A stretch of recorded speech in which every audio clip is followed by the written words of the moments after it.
Good afternoon and welcome, and thank you for joining us for another of our Career Connections meetings, where today we have Mrs. Asma Mssefer, who's going to be talking about her experience of college life in a range of different places, including doing a general engineering degree, a BSc at Alajuela University, an electrical engineering degree at Florida Atlantic University, an executive MBA at ESCP, and she will have a range of advice for you about college life. She's currently L&D director at the Rotana Hotel, and if I could just hand over to Ms. Asma now. Thank you. Well, thank you. Thank you very much. So, hi everyone. I'm sorry for the delay. So as Ms. Smith said, my name is Asma Mssefer. I am 41 years old, a mother of a sixth grader at ASM, and currently working as Learning and Development Director at Rotana Primary Resort here in Marrakesh. And it's obviously a great pleasure for me to be addressing you today, to briefly share with you my college experience, but most importantly, to answer your questions, hoping you will all benefit from this session. So now, just to be honest, I did write down my speech. Actually, I had to. Otherwise, I would be speaking for hours and it will be all over the place. So for the sake of maintaining some structure and respecting the allocated time, hope you wouldn't mind me reading it. The journey begins back in 1997, and obviously none of our participating students today was born yet. But anyway, that's the year I graduated from high school, and I was in a French schooling system. And given the lack of counseling and proper orientation back then, my best option was to get a scientific international baccalaureate just to qualify for a wider range of schools. And did I know what I wanted to do post-high school besides going to the US? Of course not. However, I did know what I did not want to do or be. So some careers and jobs were simply not an option, such as med school and pharmacy and law school. And because I was too young in my father's eyes to leave home and live by myself in the US, I had to compromise. And so I went to AUI, Alajuela University in Ifran, enrolled in in engineering school, and kicked off my general engineering curriculum. And as per school policy, all freshmen and sophomore students had to live on campus. So there I was, excited to be out of home and finally liberated, about to live the life I wanted.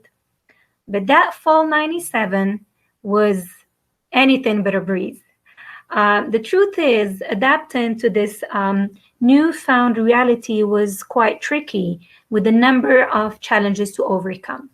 And let's make one thing clear: college is not high school.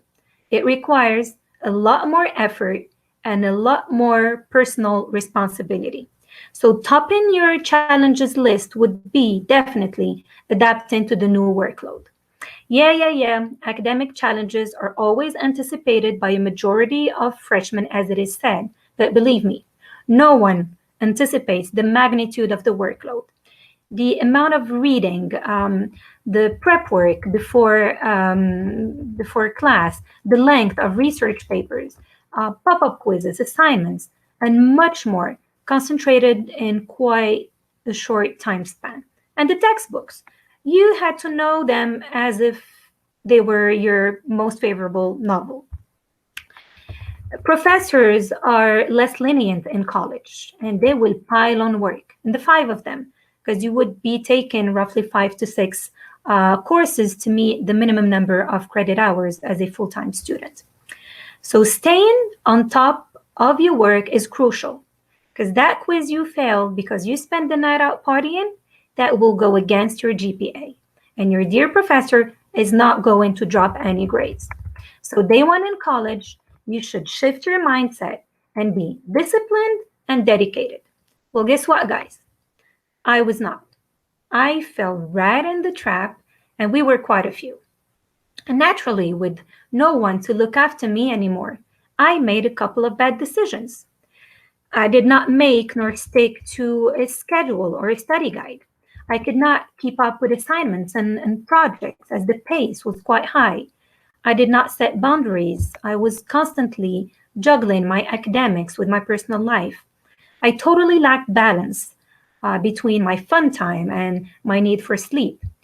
And the thing I was extremely poor at that time was facing peer pressure to go out, to party, to stay up late the weekend before midterms and finals.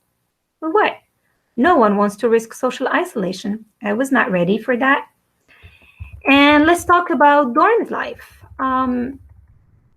It does come with potential drawbacks, despite the numerous benefits. It remains one of the quintessential college experiences, at least for a year or two. So, yes, I was close to campus with easy access to the dining center, recreation center, computer labs, library. It was very convenient.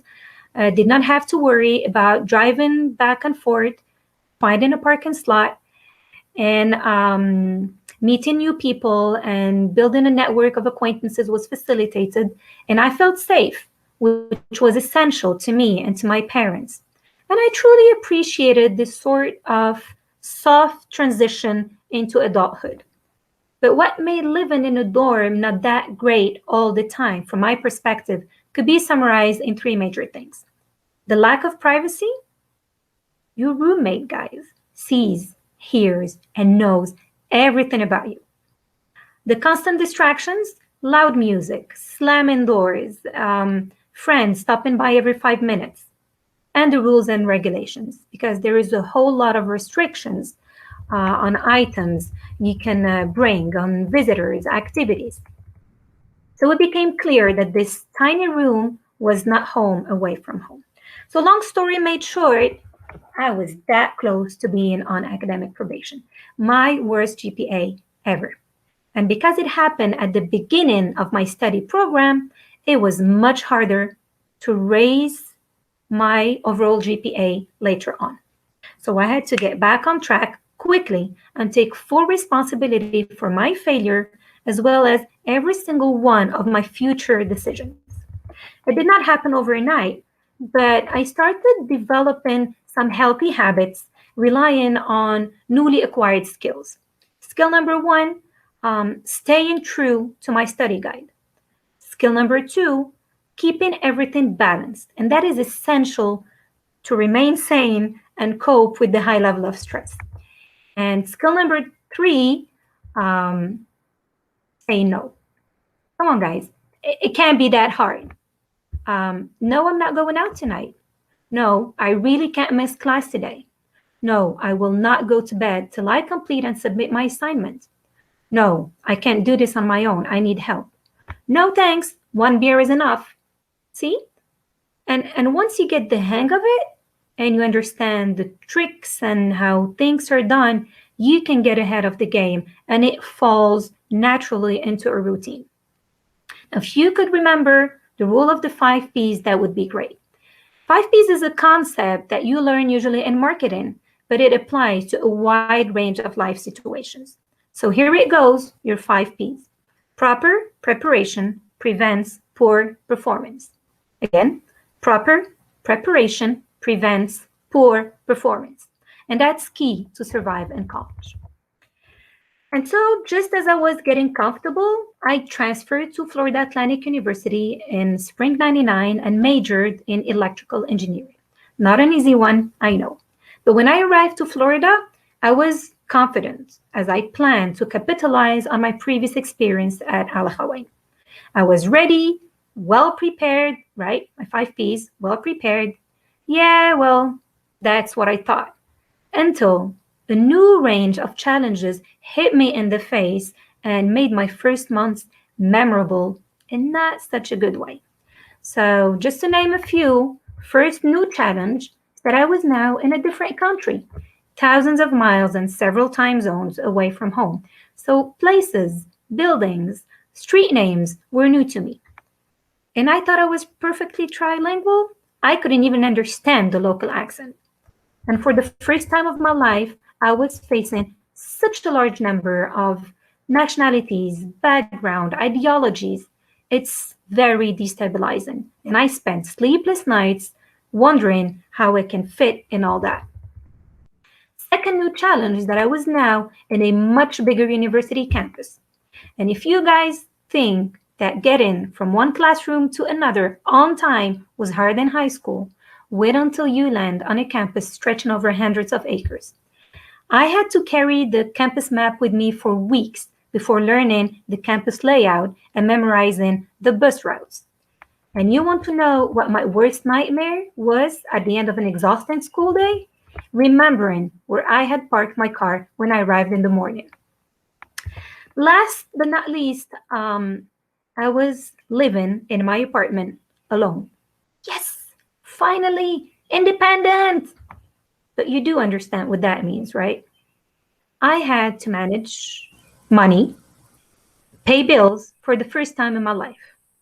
I had to do the groceries and the cooking and the cleaning and the washing and the ironing. And the list goes on with basic life skills I was never taught. Now you get the picture. And then, about less than a year trying to adjust to my new college life at FAU, which was clearly different from my college life at Al Hawain, I had to deal with an unexpected misfortune as my parents were facing some financial problems back home.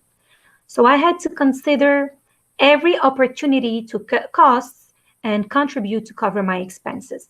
This involved juggling the burden of having more than one part-time job with school, ensuring that I don't get myself so caught up that my grades begin to slip. And you all remember that fall 97 GPA, right? Well, I was not ready to compromise my overall GPA and committed to sustain a good standing. So I went on taking several odd jobs, obviously undeclared ones, you name it. Private tutoring, babysitting, waitressing, hostessing, translating website content into French and Arabic, selling freshly squeezed lemonade during festivals, fairs, and concerts. That one, guys, was awesome. So, of course, these jobs were in parallel with my official on-campus work. So, on-campus work was limited to 20 hours per week, poorly paid, but very convenient as it was in on campus. So, I was college algebra TA in fall and spring semesters, and I was media lab assistant during summer sessions, and I did that for 2 years. So I was happy making those extra bucks at the end of each month, but boy, it took some serious organization and efficiency to succeed. Because academics alone are exhausting for most students. Couple that with the task of working part-time, and you get the recipe of a perpetually tired student. So here again, balance is of utmost importance. Because at the end of the day, you still want to make the most out of your college years and say, college was so fun, and I wish I could go back to college, and oh my God, college was the best 4 years of my life. Well, these phrases and variations of them do sound familiar, don't they? But do these people lie to you while reminiscing and extolling their college adventures? No, they don't. What's important for you to know is that nothing can be wonderful 100% of the time, not even college. And that any tough feelings or tough times you go through during your college years are normal and they will pass. College is a challenge, and I don't mean just academically, but in every possible way that comes with living, studying, eating, drinking, playing with strangers in close quarters over concentrated periods of time. So embrace it rather than enduring it. Your years in college are as much about academics as they are about discovering and developing yourself and discovering the real world. As the line between school or college or work and the real world is imaginary. My biggest regrets, though, probably being content with the lack of counseling and the absence of genuine advice. I should have been more curious and daring. I should have knocked on more doors. I should have asked more questions about, I don't know, tuition waiving plans, scholarship programs, internship programs, exchange programs, extracurricular activities.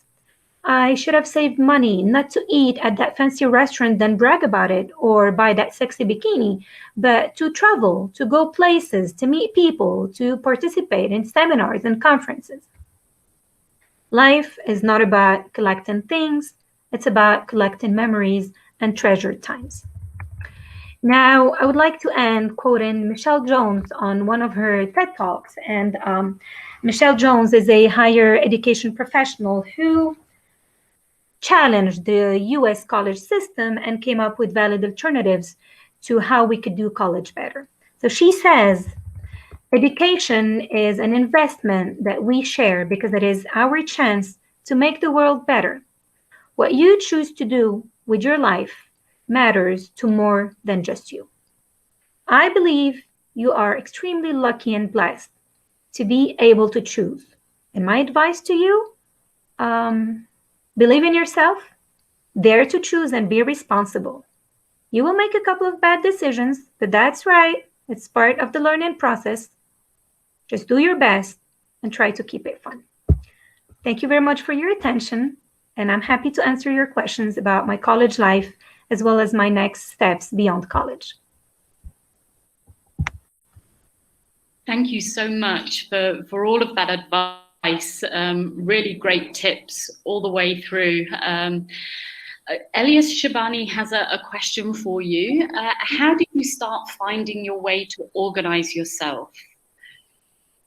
Well, a few missteps. You have to fall and get up and learn. But there are just, you have to be true to yourself, know your limits, and there are some tools and best practices. So just apply them. Write down your to-do list every day. Commit to it. It's okay. You will be overwhelmed sometimes, but that's fine. Just stay focused. And discipline will come with time. You're not born like that. And luckily, they start learning it early on, and they just have to upskill a bit through college.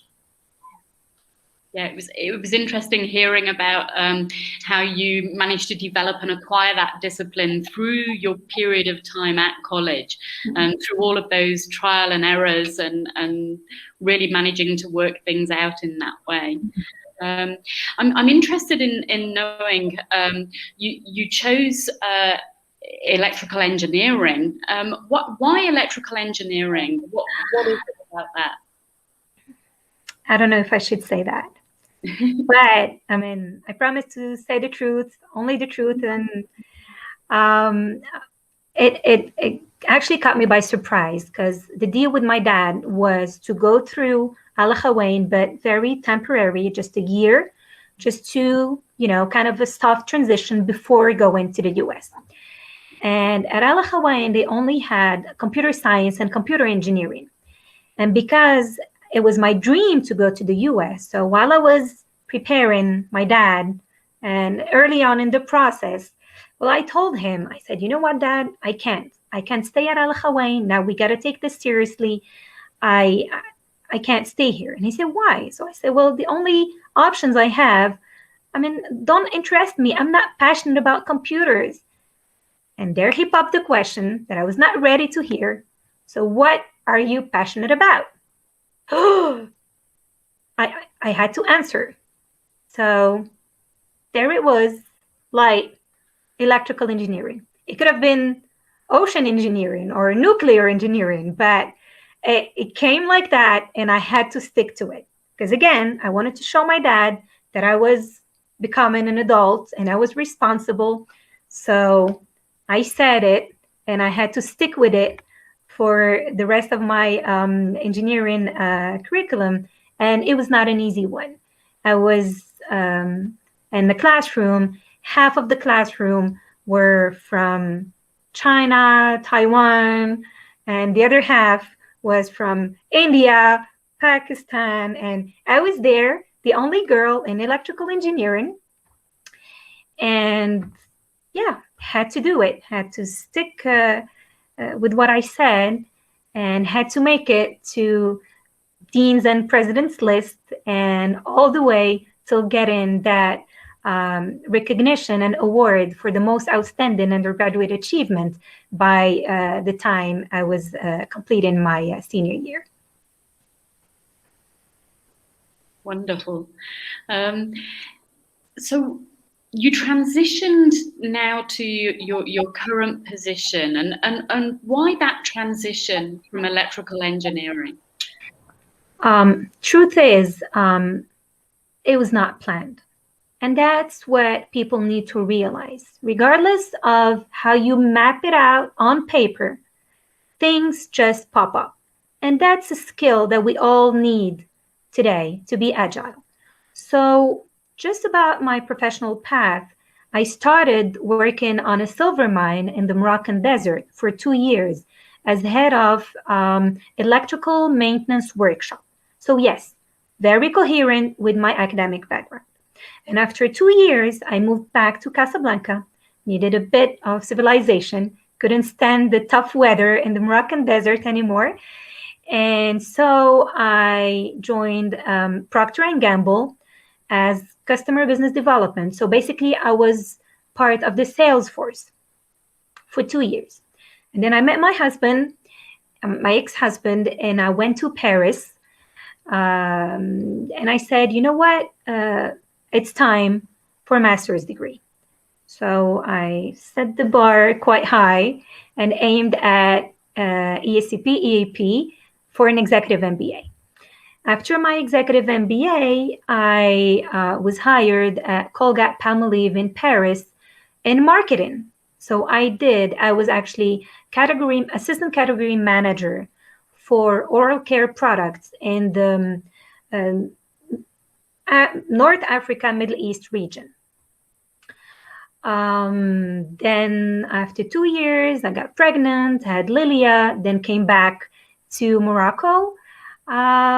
Transition time, I said, you know what? I start my consultancy business, and there I was working on business plans for small companies and entrepreneurs, just to guide them through successfully launching their business.